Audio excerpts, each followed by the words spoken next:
Hello friends, आप सभी का dark desire audio YouTube channel पर स्वागत है। कहानी शुरू करने से पहले एक महत्वपूर्ण सूचना देना चाहूँगा। यह कहानी पूर्णतः काल्पनिक है। इसमें प्रस्तुत सभी पात्र, घटनाएं और स्थान लेखक की कल्पना पर आधारित है और इनका किसी भी वास्तविक व्यक्ति, घटना, जाति, संस्कृति या समाज से कोई संबंध नहीं है। इस कहानी का उद्देश्य केवल मनोरंजन करना है। हमारा किसी भी प्रकार का सामाजिक, धार्मिक या सांस्कृतिक संस्थाओं को ठोस पहुंचाने का कोई इरादा नहीं है। यदि किसी श्रोता को इस कहानी का कोई अंश अनुचित या आपत्तिजनक प्रतीत हो तो कृपया इसे केवल एक काल्पनिक एवं मनोरंजनात्मक रचना के रूप में ही ले। यह कहानी पूरी तरह से मेरी स्वयं लिखी हुई है। इसे न तो किसी अन्य लेखक से लिया गया है और न ही किसी ऑनलाइन प्लेटफॉर्म से कॉपी किया गया है। इस कहानी की सभी copyright dark desire audio channel के अंतर्गत सुरक्षित है। रात देर तक चली बातचीत के बाद भी रिया की आंखों में नींद नहीं थी। वो बिस्तर पर लेटी जरूर थी, लेकिन उसका मन लगातार उन्हीं कड़ियों को जोड़ रहा था जो अब तक सामने आई थी। विक्रम, मीडिया, लॉजिस्टिक्स कंपनी, पुराने ट्रस्ट और अब शैडो। ये नाम जैसे उसके दिमाग में अटक गया था। ये कोई इंसान नहीं, एक सिस्टम था, एक परछाई जो सामने आए बिना सब कुछ नियंत्रित करती थी। उसने करवट बदली और कमरे के अंधेरे में छत को देखते हुए सोचा कि अगर ये सब सच है तो वो अब किसी कहानी का हिस्सा नहीं, बल्कि उस कहानी के केंद्र में खड़ी है। सुबह होने से पहले ही वो उठ गई। बाहर हल्की ठंडक थी और शहर अभी पूरी तरह जागा नहीं था। उसने चुपचाप अपनी नोटबुक खोली और एक नया पन्ना शुरू किया। ऊपर उसने लिखा, शैडो सिस्टम, व्यक्ति नहीं। फिर उसके नीचे उसने सारे नाम और कनेक्शन फिर से लिखे। अब वो केवल घटनाएं नहीं लिख रही थी, वो पैटर्न ढूंढ रही थी। उसने नोट किया कि हर बड़ी चाल के पीछे एक ही चीज थी, किसी न किसी तीसरे स्तर का हस्तक्षेप। कोई ऐसा जो सामने नहीं था, लेकिन हर जगह मौजूद था। उसी समय दरवाजे की हल्की आवाज आई। आरव बाहर आया। उसकी आंखों में भी नींद कम थी, लेकिन चेहरा हमेशा की तरह नियंत्रित था। उसने रिया को नोट्स बनाते हुए देखा और कुछ सेकंड तक चुप रहा। फिर उसने पूछा, तुम सोई नहीं? रिया ने बिना सिर उठाए जवाब दिया, सोने से ज्यादा जरूरी समझना लग रहा है। आरव उसके सामने आकर बैठ गया। उसने नोटबुक की तरफ देखा और धीरे से कहा, तुम बहुत जल्दी बहुत आगे बढ़ रही हो। रिया ने इस बार उसकी तरफ देखा, क्योंकि अब पीछे कुछ नहीं बचा है। दोनों के बीच कुछ पल की खामोशी रही। फिर आरव ने एक फाइल उसकी तरफ बढ़ाई। ये देखो, कल रात एक और ट्रेस मिला है। रिया ने फाइल खोली। उसमें कुछ नए नाम थे, कुछ बैंक रूट्स और कुछ ऐसे ट्रांजैक्शन जिनमें रकम छोटी थी, लेकिन उनकी संख्या बहुत ज्यादा थी। उसने तुरंत समझ लिया कि यह कोई सामान्य फंड फ्लो नहीं है। यह क्या है? उसने पूछा। आरव ने कहा, यह माइक्रो डिस्ट्रीब्यूशन है। बड़ी रकम को छोटे छोटे हिस्सों में बांटकर अलग अलग जगह भेजा जाता है, ताकि कोई एक ट्रैक पूरा सच न दिखा सके। रिया ने गहरी सांस ली। मतलब यह सिस्टम बहुत पहले से चल रहा है। हां, आरव ने कहा, और इसे किसी ने बहुत धैर्य से बनाया है। रिया ने फाइल बंद की और कुछ सेकंड तक सोचती रही। फिर उसने कहा, अगर ये शैडो इतना पुराना है तो उसे पता होगा कि तुम क्या कर रहे हो। आरव ने उसकी तरफ देखा। शायद। तो फिर वो अभी तक सामने क्यों नहीं आया? रिया ने पूछा। आरव ने खिड़की की तरफ देखते हुए कहा, क्योंकि ऐसे लोग सामने नहीं आते, वे दूसरों को सामने भेजते हैं। रिया ने तुरंत कहा, जैसे विक्रम। आरव ने हल्का सा सिर हिलाया। विक्रम एक चाल है, आखिरी खिलाड़ी नहीं। यह बात अब दोनों के बीच साफ हो चुकी थी, लेकिन जितना यह स्पष्ट होता जा रहा था, उतना ही खतरा भी बढ़ता जा रहा था। दोपहर तक आरव को ऑफिस जाना पड़ा। इस बार उसने रिया से पूछा नहीं कि वो क्या करेगी, बल्कि सीधे कहा, अगर तुम बाहर जाओ तो लोकेशन शेयर ऑन रखना। रिया ने हल्की मुस्कान के साथ कहा, अब तुम मुझ पर नजर रखोगे? आरव ने शांत स्वर में जवाब दिया, नजर नहीं, सुरक्षा। रिया ने कुछ नहीं कहा, लेकिन उसने फोन में लोकेशन ऑन कर दी। ये भरोसे और खतरे के बीच का नया संतुलन था। आरव के जाने के बाद रिया ने मीरा को कॉल किया। उसने सीधे कहा कि उसे शैडो से जुड़े पुराने कॉर्पोरेट रिकॉर्ड्स चाहिए। मीरा पहले कुछ सेकंड चुप रही, फिर बोली, रिया, ये नाम मजाक नहीं है। रिया ने जवाब दिया, मुझे पता है, इसलिए ढूंढना जरूरी है। कुछ देर बाद मीरा ने उसे एक लोकेशन भेजी, एक पुरानी लाइब्रेरी जहां पुराने बिजनेस रिकॉर्ड्स और अप्रकाशित रिपोर्ट्स रखी जाती थी। रिया वहां पहुंची तो जगह बहुत शांत थी। बाहर से ये एक साधारण इमारत लगती थी, लेकिन अंदर फाइलों का एक बड़ा संसार था। उसने रिसेप्शन पर नाम दर्ज कराया और अंदर चली गई। वहां की हवा में पुराने कागजों की गंध थी और हर शेल्फ पर वर्षों की कहानियां बंद थी। रिया ने मीरा द्वारा भेजे गए सेक्शन में जाकर फाइलें ढूंढनी शुरू की। कुछ देर बाद उसे एक पुरानी रिपोर्ट मिली जिसमें 10 साल पहले के कुछ संदिग्ध निवेश समूहों का जिक्र था। उसने पन्ने पलटे और अचानक उसकी नजर एक परिचित पैटर्न पर पड़ी। वही छोटे छोटे ट्रांजैक्शन, वही लॉजिस्टिक्स कंपनियां और वही छिपे हुए कनेक्शन। उसका दिल तेजी से धड़कने लगा। उसने जल्दी से उस हिस्से की फोटो ले ली। उसी समय उसे महसूस हुआ कि कोई उसे देख रहा है। उसने धीरे से सिर घुमाया। थोड़ी दूरी पर एक आदमी खड़ा था। उसका चेहरा साफ नहीं दिख रहा था, लेकिन उसकी नजरें सीधे रिया पर थी। वो आदमी कोई लाइब्रेरी स्टाफ जैसा नहीं लग रहा था। रिया ने खुद को संभाला और फाइल बंद कर दी। उसने सामान्य दिखने की कोशिश की और दूसरी दिशा में चलने लगी। लेकिन कुछ कदम बाद उसने महसूस किया कि वो आदमी भी उसी दिशा में बढ़ रहा है। अब उसके भीतर हल्की घबराहट आई, लेकिन उसने उसे चेहरे पर नहीं आने दिया। उसने तुरंत अपना फोन निकाला और आरव को एक छोटा मैसेज भेजा, मुझे कोई फॉलो कर रहा है। कुछ सेकंड बाद उसने फोन को बैग में डाल दिया और तेजी से बाहर की ओर बढ़ी। जैसे ही वो बाहर निकली, उसने पीछे मुड़कर देखा। वो आदमी दरवाजे तक आकर रुक गया था। उसने बाहर कदम नहीं रखा। रिया ने गहरी सांस ली और सड़क पर आ गई। उसका दिल अभी भी तेज धड़क रहा था, लेकिन उसके चेहरे पर अब डर नहीं, बल्कि एक नई समझ थी। ये अब सिर्फ खोज नहीं रही थी, कोई उसे देख रहा था। कुछ ही मिनटों में आरव की कॉल आई। उसकी आवाज पहले से ज्यादा सख्त थी। तुम ठीक हो? रिया ने कहा, हां, लेकिन अब पक्का है कि हम अकेले नहीं हैं। आरव ने बिना समय गवाए कहा, वहीं रुको, मैं आ रहा हूं। रिया ने चारों तरफ देखा। सड़क पर लोग थे, गाड़ियां थी, सब कुछ सामान्य था, लेकिन उसे अब हर चेहरा थोड़ा संदिग्ध लग रहा था। करीब 15 मिनट बाद आरव वहां पहुंचा। वो गाड़ी से उतरा और सीधे रिया के पास आया। उसकी नजरें तुरंत आसपास घूमी, जैसे वो हर चीज को स्कैन कर रहा हो। कहा था वो? उसने पूछा।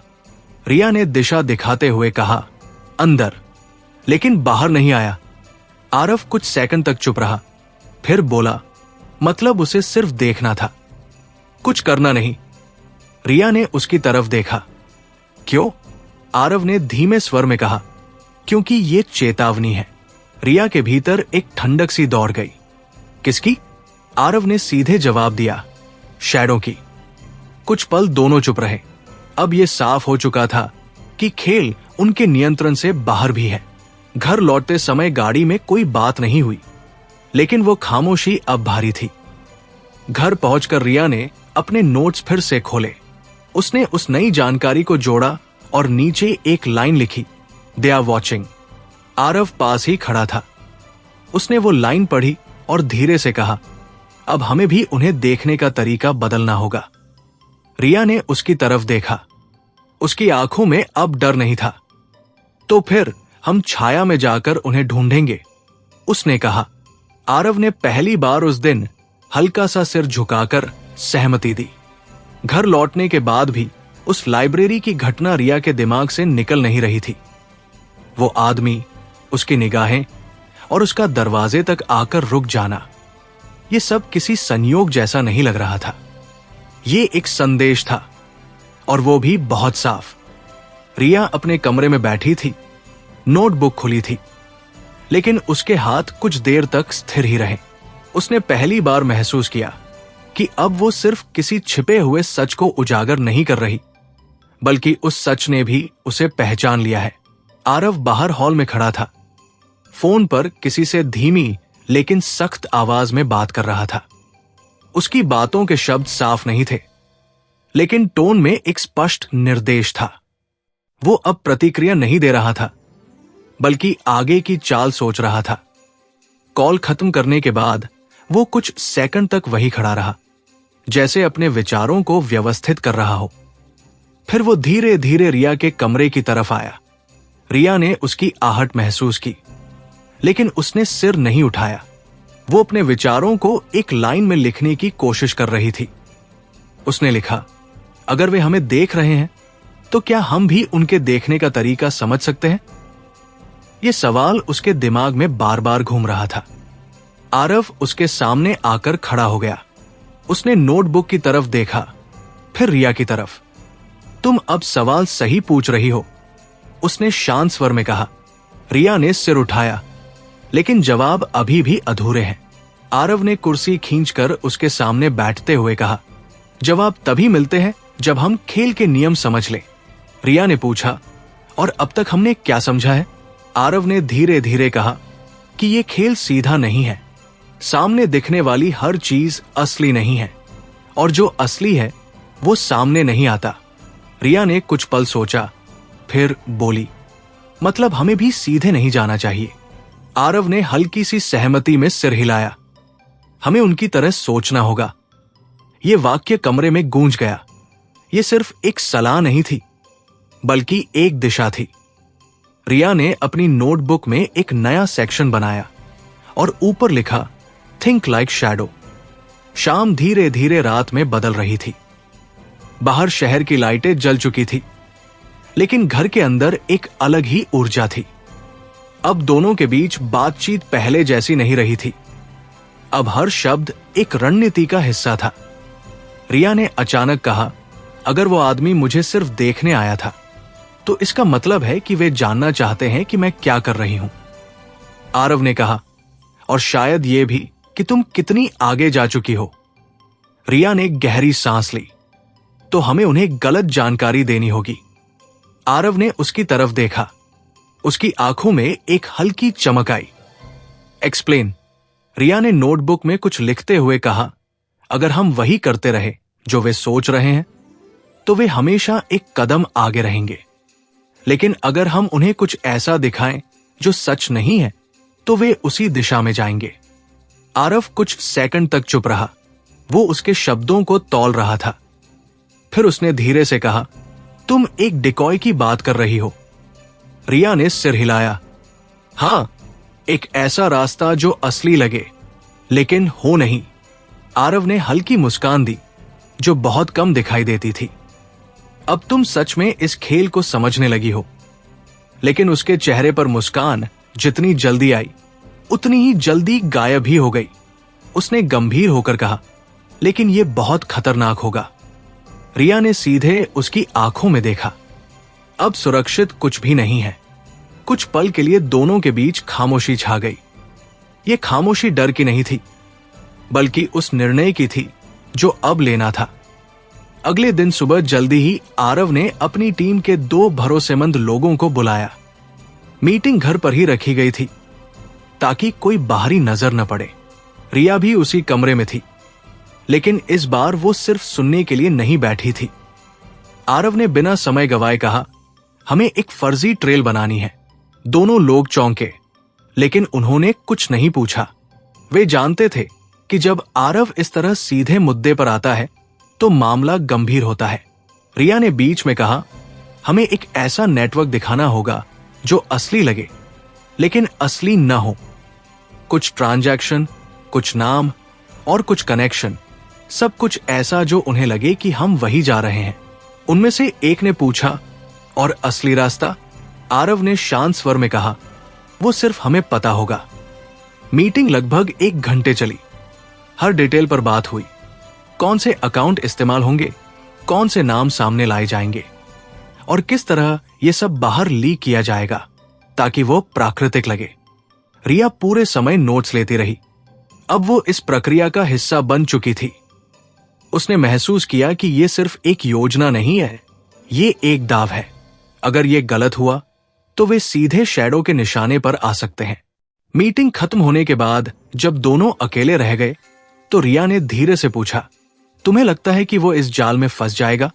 आरव ने खिड़की से बाहर देखते हुए कहा, अगर वो सच में वही है जो हम सोच रहे हैं तो वो हर चीज को चेक करेगा। रिया ने कहा, तो हमें जाल इतना मजबूत बनाना होगा कि वो उसे असली समझे। आरव ने उसकी तरफ देखा, और यही सबसे मुश्किल हिस्सा है। दिन बीतता गया। शाम होते होते पहली चाल चल दी गई। एक छोटा सा डेटा लीक किया गया, इतना छोटा कि वो खबर न बने, लेकिन इतना महत्वपूर्ण कि सही लोगों की नजर में आ जाए। रिया ने वो डेटा देखा। उसमें कुछ नाम थे जो असली नहीं थे, कुछ ट्रांजैक्शन जो बनाए गए थे और कुछ कनेक्शन जो सिर्फ दिखावे के लिए जोड़े गए थे। उसने पूछा, अब क्या होगा? आरव ने कहा, अब हम इंतजार करेंगे। रिया ने हल्की मुस्कान दी, और देखेंगे कि कौन फंसता है। रात गहरी हो गई थी। दोनों खिड़की के पास खड़े थे। बाहर शहर अपनी रफ्तार में था, लेकिन उनके लिए समय जैसे धीमा हो गया था। कुछ मिनटों बाद आरव के फोन पर एक नोटिफिकेशन आया। उसने स्क्रीन देखी। उसकी आंखों में हल्की सी चमक आई। क्या हुआ? रिया ने पूछा। आरव ने धीरे से कहा, पहली प्रतिक्रिया आ गई है। रिया का दिल थोड़ा तेज धड़कने लगा। कहां से? आरव ने स्क्रीन उसकी तरफ घुमाई। उसी नेटवर्क से जहां हमें शक था। रिया ने स्क्रीन को देखा। यह एक छोटा सा डिजिटल मूवमेंट था, लेकिन उसके पीछे बहुत बड़ा मतलब था। उसने धीरे से कहा, तो उन्होंने इसे देखा। आरव ने सिर हिलाया और प्रतिक्रिया दी। रिया ने खिड़की से बाहर देखा।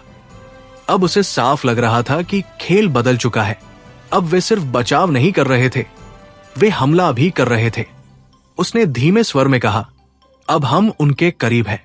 आरव ने जवाब दिया, हां, लेकिन जितना हम उनके करीब आएंगे उतना ही वे भी हमारे करीब आएंगे। रिया ने उसकी तरफ देखा। इस बार उसके चेहरे पर डर नहीं था। तो फिर तैयार रहेंगे, उसने कहा।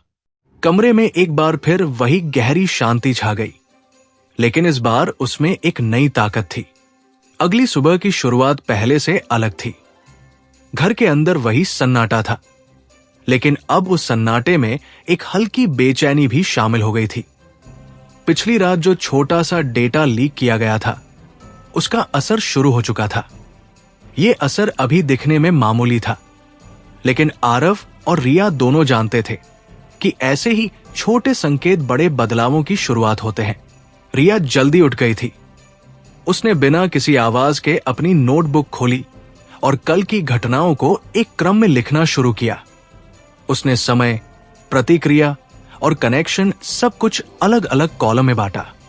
अब वो केवल घटनाओं को नहीं देख रही थी, बल्कि उनके बीच के समय अंतराल को भी समझने लगी थी। उसे महसूस हो रहा था कि इस खेल में केवल क्या हुआ महत्वपूर्ण नहीं है, बल्कि कब हुआ और कितनी जल्दी प्रतिक्रिया आई, ये भी उतना ही महत्वपूर्ण है। कुछ देर बाद आरव भी बाहर आया। उसने देखा कि रिया पहले से काम में लगी हुई है। उसने कुछ नहीं कहा, बस पास आकर खड़ा हो गया। रिया ने बिना उसकी तरफ देखे कहा, उनकी प्रतिक्रिया बहुत जल्दी आई थी। आरव ने हल्के स्वर में पूछा, तुमने टाइम नोट किया? रिया ने सिर हिलाया। डेटा लीक के करीब बाद पहली मूवमेंट हुई। आरव ने यह सुनकर कुछ सेकंड सोचा, मतलब वे लगातार मॉनिटर कर रहे थे। रिया ने नोटबुक में एक लाइन और जोड़ते हुए कहा, या फिर उन्हें पहले से अंदाजा था कि कुछ होने वाला है। ये बात सुनते ही आरव की नजरें थोड़ी सख्त हो गई। उसने धीरे से कहा, अगर ऐसा है तो इसका मतलब है कि वे हमारे अपेक्षा से ज्यादा करीब है। कमरे में कुछ पल के लिए खामोशी छा गई। अब तक वे ये मानकर चल रहे थे कि वे शैडो के नेटवर्क तक पहुंचने की कोशिश कर रहे हैं, लेकिन यह संभावना कि शैरो पहले से ही उन्हें देख रहा है इस खेल को और जटिल बना रही थी। रिया ने गहरी सांस ली और कहा, तो अब हमें यह समझना होगा कि हमारी जानकारी बाहर कैसे जा रही है। आरव ने उसकी तरफ देखा। तुम कहना क्या चाहते हो? रिया ने शांत स्वर में कहा, या तो वे हर चीज को बहुत तेजी से ट्रैक कर रहे हैं या फिर उनके पास अंदर से कोई है। ये शब्द सुनते ही माहौल बदल गया। अब तक बाहरी खतरे की बात हो रही थी, लेकिन अंदरूनी शक एक अलग ही दिशा खोल रहा था। आरव ने तुरंत प्रतिक्रिया नहीं दी। वो खिड़की की तरफ गया और कुछ पल तक बाहर देखता रहा। नीचे सड़क पर लोग अपने काम में लगे थे, जैसे दुनिया में कुछ भी असामान्य नहीं हो रहा हो। लेकिन उसके दिमाग में अब एक नई परत जुड़ चुकी थी। कुछ देर बाद उसने धीरे से कहा, अगर अंदर कोई है तो वो बहुत सतर्क होगा। रिया ने कहा, और वो वही होगा जिस पर हमें सबसे कम शक है। ये बात दोनों के बीच गूंजती रही। अब खेल सिर्फ बाहर से नहीं, अंदर से भी चल रहा हो सकता था। दोपहर तक आरव ने अपनी टीम के कुछ सीमित लोगों को एक छोटी मीटिंग के लिए बुलाया। इस बार मीटिंग ऑफिस में नहीं, बल्कि एक निजी लोकेशन पर रखी गई थी। रिया भी वहां मौजूद थी, लेकिन इस बार उसने खुद को पीछे नहीं रखा। वो सीधे चर्चा का हिस्सा बनी। आरव ने मीटिंग शुरू करते हुए कहा, कल रात जो हुआ वो सिर्फ एक टेस्ट था और अब हमें पता है कि सामने वाला सक्रिय है। एक सदस्य ने पूछा, सर, क्या हमें अब अगला कदम लेना चाहिए? आरव ने सिर हिलाया, अभी नहीं। पहले हमें यह समझना होगा कि हमारी जानकारी बाहर कैसे जा रही है। रिया ने बीच में कहा, हमें सभी एक्सेस पॉइंट्स की जांच करनी होगी। हर उस जगह को देखना होगा जहां से डेटा बाहर जा सकता है। एक और सदस्य ने पूछा, क्या आपको लगता है कि अंदर कोई है? कुछ सेकंड के लिए सब चुप हो गए। आरव ने सीधे जवाब नहीं दिया। उसने बस इतना कहा, हमें हर संभावना को ध्यान में रखना होगा। मीटिंग के बाद रिया और आरव अकेले रह गए। रिया ने धीरे से कहा, तुम्हें भी लगता है कि कोई अंदर है ना? आरव ने कुछ पल चुप रहकर कहा, मुझे लगता है कि कोई बहुत करीब है। रिया ने उसकी आंखों में देखा, और अगर वो सच में अंदर है तो वो हमें गलत दिशा में भी ले जा सकता है। आरव ने कहा, इसलिए हमें हर जानकारी को 2 बार जांचना होगा। रिया ने सिर हिलाया, और हर व्यक्ति को भी। शाम को जब वे घर लौटे तो माहौल पहले से ज्यादा भारी था। अब हर कदम सोच समझ कर उठाना था। रिया अपने कमरे में बैठी थी और उसने अपनी नोटबुक में एक नया सेक्शन बनाया, इंटरनल थ्रेट। उसने उसमें उन सभी लोगों के नाम लिखे जो अब तक इस पूरी प्रक्रिया का हिस्सा रहे थे। उसने उनके व्यवहार, उनकी प्रतिक्रियाएं और उनके समय को नोट किया। अब वो केवल बाहरी नेटवर्क नहीं, बल्कि अंदर के पैटर्न भी देख रही थी। उसी समय आरव को एक कॉल आया। उसकी आवाज अचानक गंभीर हो गई। उसने कुछ सेकंड तक सुना, फिर कहा, मैं समझ गया, ध्यान रखना। कॉल खत्म होने के बाद वो सीधे रिया के पास आया। क्या हुआ? रिया ने पूछा। आरव ने कहा, हमारी टीम के एक सदस्य ने एक अजीब गतिविधि नोट की है। रिया ने तुरंत पूछा, किस तरह की? आरव ने बताया कि एक अकाउंट से बार बार लॉगिन की कोशिश की गई, लेकिन वो सफल नहीं हुई। लेकिन उस अकाउंट का इस्तेमाल केवल अंदरूनी काम के लिए होता था।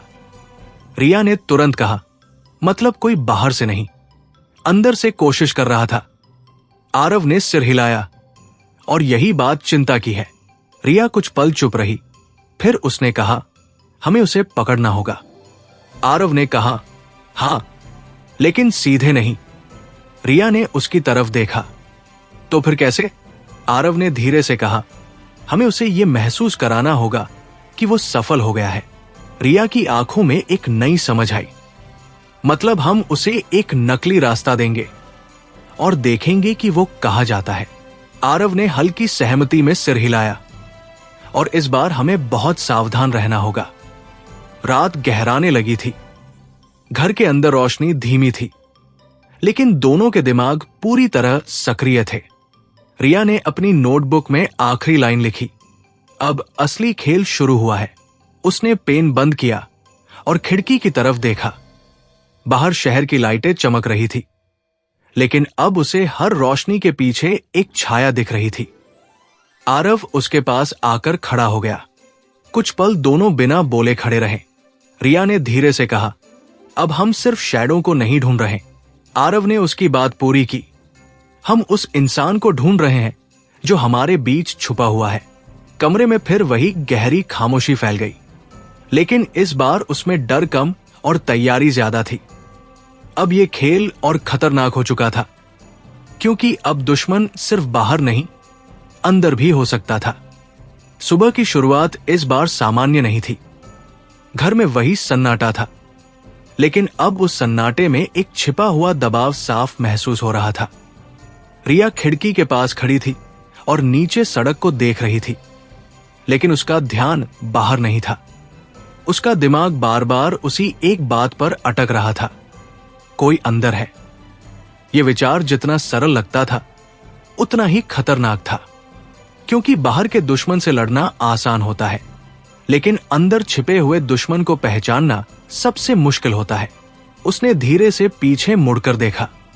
आरव टेबल के पास खड़ा था, लैपटॉप खुला था और उसकी नजरें स्क्रीन पर टिकी हुई थी। उसकी उंगलियां तेजी से कुछ टाइप कर रही थी, लेकिन उसके चेहरे पर वही स्थिरता थी। यह स्थिरता अब रिया को समझ में आने लगी थी। यह शांति नहीं थी, यह नियंत्रण था। रिया उसके पास आई और बिना भूमिका बनाए बोली, अगर कोई अंदर है तो वो हमारी हर चाल देख रहा होगा। आरव ने टाइपिंग रोकी और उसकी तरफ देखा। सिर्फ देख नहीं रहा, समझ भी रहा होगा। रिया ने कुर्सी खींचकर बैठते हुए कहा, तो हमें कुछ ऐसा करना होगा जो वो समझ न सके। आरव ने हल्का सा सिर झुकाया, या फिर कुछ ऐसा जो वो गलत समझे। ये वाक्य दोनों के बीच एक नई रणनीति की शुरुआत था। रिया ने अपनी नोटबुक खोली और एक नया पन्ना शुरू किया। उसने ऊपर लिखा, ट्रैप फॉर इनसाइडर। उसके नीचे उसने 3 पॉइंट्स लिखे, फर्जी डेटा, सीमित एक्सेस, नियंत्रित लीक। अब उसकी सोच पहले से कहीं ज्यादा व्यवस्थित हो चुकी थी। आरव ने उसे नोट्स बनाते हुए देखा और कहा, हम उसे पकड़ने के लिए उसे मौका देंगे। रिया ने तुरंत जवाब दिया, और वो मौका वही होगा जो हम देंगे, असली नहीं। आरव ने हल्की सहमति में सिर हिलाया। हम एक ऐसा डेटा बनाएंगे जो केवल कुछ चुनिंदा लोगों को दिया जाएगा। अगर वो डेटा बाहर जाता है तो हमें पता चल जाएगा कि अंदर कौन है। रिया ने पूछा, कितने लोगों को? आरव ने कुछ सेकंड सोचा, जितने कम हो उतना बेहतर। रिया ने नोटबुक में 4 नाम लिखे। ये वही लोग थे जो अब तक सबसे ज्यादा भरोसेमंद माने जाते थे। उसने उन नामों को देखते हुए कहा, अगर इनमें से कोई भी वो अपनी बात पूरी नहीं कर पाई। आरव ने शांत स्वर में कहा, तो हमें सच्चाई स्वीकार करनी होगी। ये आसान नहीं था। किसी ऐसे व्यक्ति पर शक करना जिस पर अब तक भरोसा किया गया हो, किसी भी रणनीति से ज्यादा कठिन था। दोपहर तक योजना तैयार हो चुकी थी। एक फर्जी रिपोर्ट बनाई गई जिसमें कुछ ऐसे ट्रांजैक्शन और कनेक्शन दिखाए गए जो असली नहीं थे, लेकिन पूरी तरह असली जैसे लग रहे थे। इस रिपोर्ट को 4 अलग अलग वर्जन में तैयार किया गया। हर वर्जन में एक छोटा सा अंतर रखा गया। यही अंतर असली पहचान बनेगा। रिया ने जब वो चारों वर्जन देखे तो उसे समझ आया कि ये खेल कितना बारीक हो चुका है। अब गलती की कोई गुंजाइश नहीं थी। अब उसने पूछा। आरव ने कहा, अब हम इंतजार करेंगे। शाम होते होते चारों लोगों को अलग अलग तरीके से वो डेटा दे दिया गया। किसी को ईमेल से, किसी को सीधे मीटिंग में और किसी को एक सुरक्षित सर्वर एक्सेस के जरिए। रिया पूरे समय सब कुछ देख रही थी। अब वो केवल दर्शक नहीं थी, बल्कि हर कदम का हिस्सा थी। उसने महसूस किया कि ये सिर्फ एक जाल नहीं है, ये भरोसे की परीक्षा भी है। रात धीरे धीरे गहराने लगी। घर के अंदर रोशनी कम थी, लेकिन दोनों के फोन और लैपटॉप लगातार एक्टिव थे। हर लॉग, हर एक्सेस, हर मूवमेंट पर नजर रखी जा रही थी। करीब रात के 10:30 बजे एक हल्की सी बीप की आवाज आई। रिया ने तुरंत सिर उठाया। कुछ हुआ?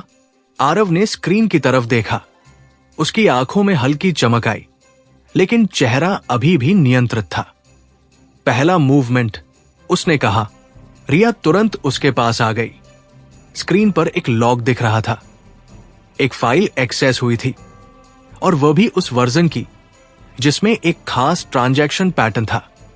रिया ने धीरे से कहा, यह तीसरा वर्जन है। आरव ने सिर हिलाया। मतलब? रिया ने उसकी बात पूरी की। मतलब वही व्यक्ति। दोनों कुछ सेकंड तक स्क्रीन को देखते रहे। यह एक छोटा सा संकेत था, लेकिन इसका मतलब बहुत बड़ा था। रिया के दिल की धड़कन तेज हो गई। क्या हम पक्का कह सकते हैं? आरव ने शांत स्वर में कहा, अभी नहीं, लेकिन हम करीब हैं। कुछ मिनट बाद एक और मूवमेंट हुआ। इस बार वही डेटा एक बाहरी सर्वर की तरफ ट्रांसफर होने की कोशिश कर रहा था। अब कोई शक नहीं बचा था। रिया ने धीरे से कहा, वो बाहर भेज रहा है। आरव ने तुरंत सिस्टम लॉक किया और कुछ कमांड्स डाले। अब वो सोच रहा है कि वो सफल हो गया है। रिया ने उसकी तरफ देखा। और असल में? आरव ने कहा, असल में वो खुद हमारे जाल में आ चुका है। कमरे में एक गहरी खामोशी छा गई। ये वो पल था जिसका इंतजार पिछले कई दिनों से था। रिया ने धीरे से पूछा, कौन है? आरव ने स्क्रीन पर नाम दिखाया। रिया ने वो नाम देखा और कुछ पल के लिए उसकी सांस रुक गई। ये वही व्यक्ति था जिस पर उसने सबसे कम शक किया था। उसकी आंखों में एक झटका साफ दिखा। ये कैसे हो सकता है? आरव ने बहुत शांत स्वर में कहा, यही वजह है कि वो अब तक बचा हुआ था। रिया कुर्सी पर बैठ गई। उसका दिमाग तेजी से उस व्यक्ति के साथ बिताए हर पल को याद करने लगा। हर बातचीत, हर प्रतिक्रिया, हर भरोसा, सब कुछ अब एक अलग रोशनी में दिख रहा था। उसने हमें धोखा दिया, उसने धीमी आवाज में कहा। आरव ने जवाब दिया। उसने खुद को सही समय तक छुपाया। कुछ देर तक दोनों चुप रहे। यह सिर्फ एक रणनीतिक जीत नहीं थी, ये एक भावनात्मक झटका भी था। रिया ने धीरे से कहा, अब क्या करेंगे? आरव ने स्क्रीन से नजर हटाए बिना कहा, अब हम उसे पकड़ेंगे, लेकिन उसे ये पता नहीं चलने देंगे कि हम जान चुके हैं। रिया ने उसकी तरफ देखा। मतलब खेल अभी खत्म नहीं हुआ। आरव ने कहा, अभी शुरू हुआ है। रिया ने गहरी सांस ली। उसके अंदर अब गुस्सा था, लेकिन साथ ही एक नई दृढ़ता भी थी। अब यह सिर्फ शैडो की लड़ाई नहीं थी, ये उस व्यक्ति की भी लड़ाई थी जिसने उनके भरोसे को तोड़ा था। उसने अपनी नोटबुक खोली और एक नई लाइन लिखी, trust is the biggest weakness and now the biggest weapon. उसने पेन बंद किया और खिड़की की तरफ देखा। बाहर शहर की लाइटें पहले जैसी ही थी, लेकिन अब उसे हर रोशनी के पीछे एक सच्चाई दिख रही थी। आरव उसके पास आकर खड़ा हो गया। दोनों कुछ पल तक बिना बोले खड़े रहे। रिया ने धीरे से कहा, अब हम उसे इस्तेमाल करेंगे। आरव ने हल्की सहमति में सिर हिलाया। और उसके जरिए शैडो तक पहुंचेंगे। कमरे में फिर वही गहरी शांति छा गई, लेकिन इस बार वो शांति नहीं, तूफान से पहले की तैयारी थी। अब खेल और भी खतरनाक हो चुका था, क्योंकि अब उनके पास दुश्मन का नाम था, लेकिन असली लक्ष्य अभी भी छाया में था।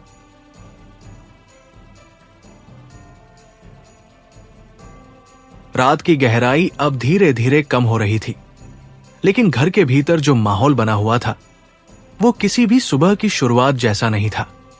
रिया खिड़की के पास खड़ी थी और उसकी नजरें बाहर शहर पर थी, लेकिन उसका ध्यान भीतर की उस सच्चाई पर टिका हुआ था जो अभी अभी सामने आई थी। जिस व्यक्ति पर उसने सबसे कम शक किया था, वही अब उनके पूरे सिस्टम में दरार बन चुका था। यह केवल धोखा नहीं था, यह भरोसे की नींव पर चोट थी। आरव अभी भी स्क्रीन के सामने खड़ा था। उसकी उंगलियां कीबोर्ड पर रुकी हुई थी, लेकिन उसकी आंखें लगातार डेटा को पढ़ रही थी।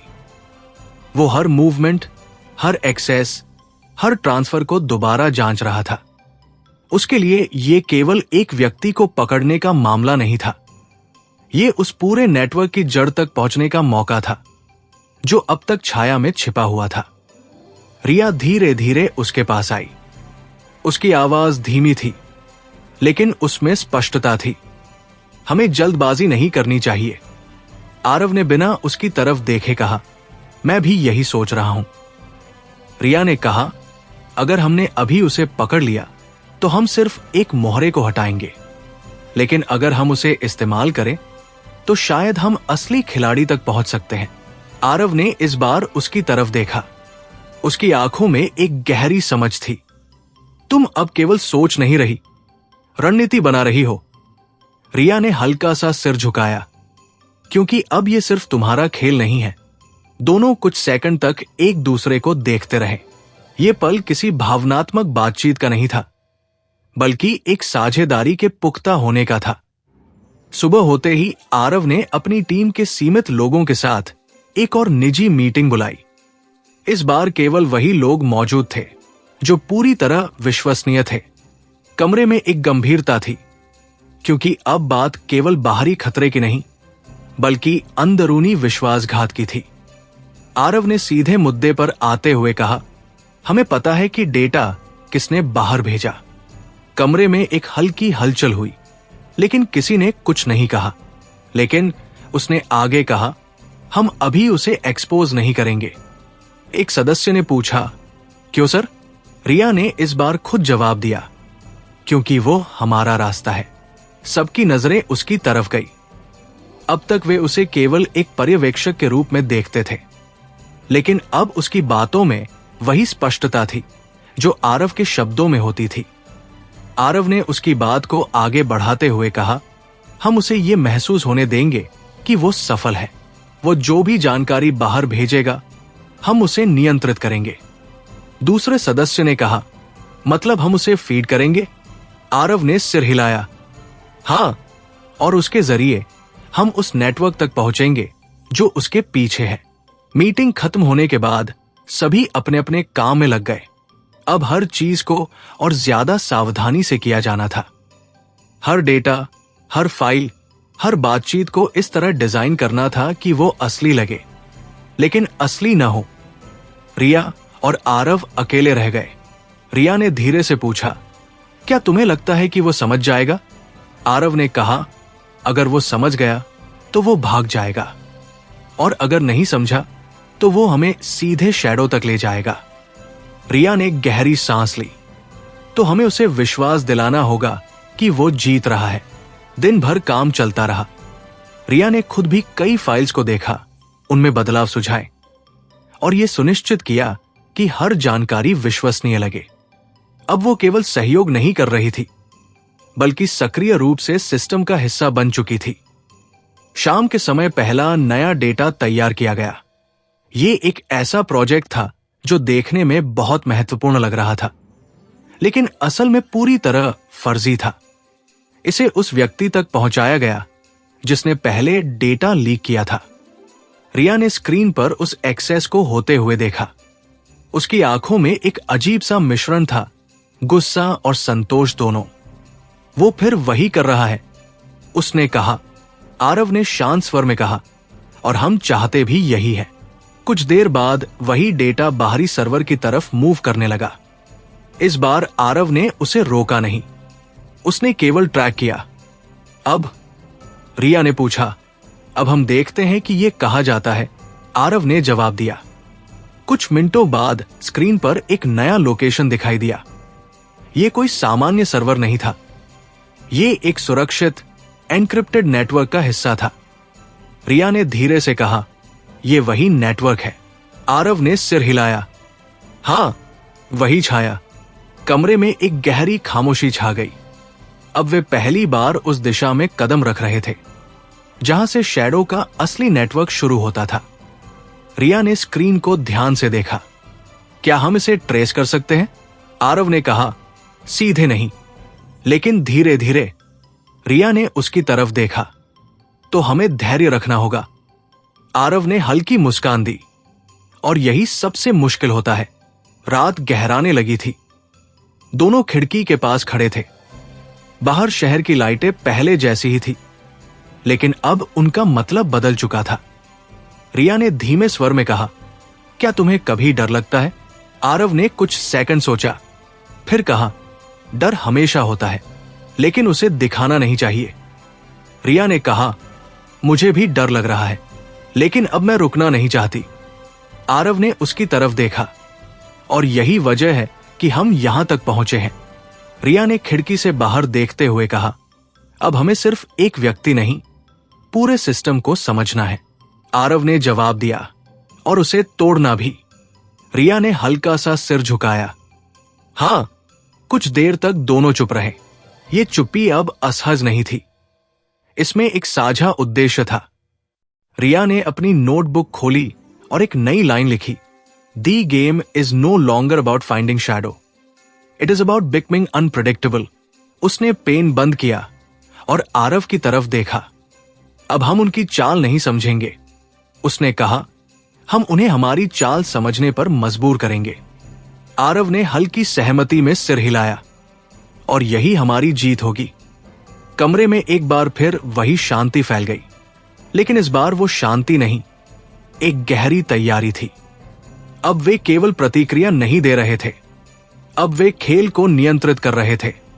और कहीं दूर, उसी छाया के भीतर, कोई उनके हर कदम को देख रहा था, शायद मुस्कुरा भी रहा था, क्योंकि असली टकराव अभी बाकी था। सुबह की पहली रोशनी कमरे में धीरे धीरे फैल रही थी, लेकिन रिया और आरव के लिए रात अभी खत्म नहीं हुई थी। दोनों लगभग पूरी रात जागते रहे थे। स्क्रीन पर चल रहे लॉग्स, डेटा ट्रेल्स और नेटवर्क मूवमेंट्स ने उन्हें किसी भी सामान्य इंसान की तरह आराम करने का मौका नहीं दिया था। अब वे उस रास्ते पर थे जहां हर छोटी जानकारी भी बड़ी दिशा बदल सकती थी। रिया ने अपनी आंखों को हल्का सा मलते हुए स्क्रीन की तरफ देखा। कल रात जो ट्रेस मिला था, वो यही खत्म नहीं हुआ। आरव ने बिना नजर हटाए कहा, मुझे पता है, वो नेटवर्क सिर्फ एक लेयर नहीं है। रिया ने कुर्सी पर थोड़ा आगे झुकते हुए पूछा, मतलब? आरव ने एक नया विंडो खोला और कुछ डेटा पॉइंट्स दिखाए। ये देखो, जो सर्वर हमने ट्रैक किया, वो खुद एक मिड पॉइंट है। असली डेटा वहां से कहीं और जा रहा है। रिया की आंखें संकुचित हो गई। मतलब ये सिर्फ एक ब्रिज है? हां, आरव ने कहा, और बहुत ही स्मार्ट ब्रिज। रिया ने गहरी सांस ली। अब उसे समझ आने लगा था कि शैडो का नेटवर्क सिर्फ एक सीधी लाइन नहीं है, ये कई परतों में बंटा हुआ है, जहां हर परत एक सुरक्षा कवच की तरह काम करती है। तो हमें उस अगले पॉइंट तक पहुंचना होगा, रिया ने कहा। आरव ने सिर हिलाया, लेकिन सीधे नहीं। अगर हमने जल्दी की तो वे पूरा रास्ता बंद कर देंगे। रिया ने नोटबुक उठाई और जल्दी जल्दी कुछ लिखने लगी। उसने एक डायग्राम बनाया, पहला नोड, दूसरा नोड, और उसके आगे कई संभावित रास्ते। उसने हर पॉइंट पर सवाल लिखा, कौन, क्यों, किसके लिए। अब उसकी सोच पूरी तरह विश्लेषणात्मक हो चुकी थी। कुछ देर बाद उसने कहा, हमें उन्हें यह महसूस कराना होगा कि हम अभी भी पहले वाले लेवल पर ही हैं। आरव ने उसकी तरफ देखा, तुम कहना क्या चाहते हो? रिया ने समझाते हुए कहा, अगर उन्हें लगे कि हम सिर्फ विक्रम तक ही सीमित हैं, तो वे असली नेटवर्क को छिपाए रखेंगे। लेकिन अगर हम दिखाएं कि हम अभी भी सतह पर हैं, तो वे खुद हमें गहराई तक ले जाएंगे। आरव कुछ सेकंड तक चुप रहा, फिर उसने हल्की मुस्कान के साथ कहा, तुम्हारी सोच अब उनके जैसी हो गई है। रिया ने बिना मुस्कुराए जवाब दिया, क्योंकि अब यही जरूरी है। दोपहर तक उन्होंने एक नई योजना बनाई। इस बार वे केवल डेटा नहीं भेजने वाले थे, बल्कि एक पूरी कहानी तैयार करने वाले थे। एक ऐसा प्रोजेक्ट जिसमें विक्रम का नाम शामिल होगा, कुछ पुराने निवेशक होंगे और कुछ ऐसे कनेक्शन होंगे जो आधे सच और आधे झूठ होंगे। रिया ने इस प्रोजेक्ट का स्ट्रक्चर तैयार किया। उसने हर डिटेल पर ध्यान दिया, कौन सा डेटा कितना असली लगेगा, कौन सा हिस्सा शक पैदा करेगा और कौन सा हिस्सा उन्हें सही दिशा में ले जाएगा। आरव ने उसकी फाइल को ध्यान से देखा। यह बहुत मजबूत है, रिया ने कहा, लेकिन इसे सही समय पर छोड़ना होगा। शाम होते होते वो फर्जी प्रोजेक्ट तैयार हो गया। इस बार इसे सीधे उस इनसाइडर के जरिए भेजा गया जिसे वे अब ट्रैक कर रहे थे। ये वही व्यक्ति था जो खुद को अभी भी सुरक्षित समझ रहा था। रिया ने स्क्रीन पर उस एक्सेस को देखा। उसकी आंखों में अब कोई भावनात्मक प्रतिक्रिया नहीं थी। अब वो केवल डेटा देख रही थी, पैटर्न देख रही थी। वो इसे पढ़ रहा है, उसने कहा। आरव ने सिर हिलाया और कुछ ही देर में वो इसे आगे भेजेगा। कुछ मिनटों बाद वही हुआ।